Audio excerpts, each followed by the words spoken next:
Hey engineers! Oh, wait a second. If you're an engineer, what else does that make you? Many engineers learn how to interact with others to produce marketable products. When you cross engineering with the humanities and the arts, you encounter design. If you came into this video as an engineer, you may be leaving it as a designer too.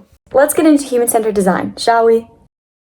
Take Timmy, for example. Timmy is a 6-year-old visiting the doctor's office with his mom. The doctor walks in with a stethoscope around her neck, and while she understands its purpose and how it is beneficial to checking Timmy's health, Timmy is frightened by the intimidating tool. Even though it works perfectly well, children like Timmy may react more negatively to it as opposed to their adult counterparts. A more human-centered approach to the making of this tool would have considered not only its functionality, but also its impact on those who will inevitably interact with it. Human-centered design puts real people at the forefront of the engineering process by working ideas and formulating plans around different clusters of the population. A cluster being a collection of people with similar qualities or opinions within a given context.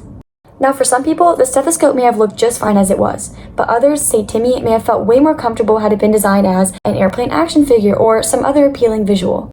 The purpose of this design technique can be to render people more comfortable in a given situation or even to invent solutions to problems expressed by real humans, with as little as a change to a current product or the invention of a completely new one. Innovative engineers strive to design products that will fulfill a need.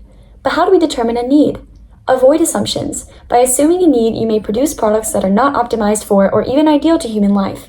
Instead, here is one approach to human-centered design. Begin by empathizing with your population cluster of interest, or the people your product will be made for. Your focus should always be on how humans will benefit from your design, and interviewing is a great way to uncover the needs of a certain population in a more personal manner. Building connections and relationships with your population cluster of interest may help you gain a better understanding of their discomforts, opinions, and other things they may not be as willing to express through a survey without human connection. Establishing a relationship with your interviewees can bring you a mutually beneficial working environment in which they can provide you with feedback while you're creating a product that will ultimately benefit them. Once you have successfully defined the need or needs you intend to fulfill, you can begin the design process, starting with ideation, essentially brainstorming. In this phase, you may begin to formulate ideas based on what you learned in your interviews. As you do so, try to come up with several different ideas before choosing one upon which to base your first prototype. You may be wondering, what's a prototype? Well, it's a basic model for your ideas formed in the previous step, often on a smaller scale than your final product. You may have to make adjustments to your initial prototype or even start from scratch with a new idea, which is why coming up with many different ideas during the ideate phase is so important. The process of creating prototypes and then making adjustments repeats until you find what works. Finally comes the testing phase.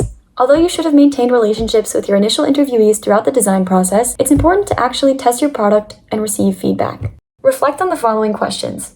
Does my product succeed in addressing the need I initially identified?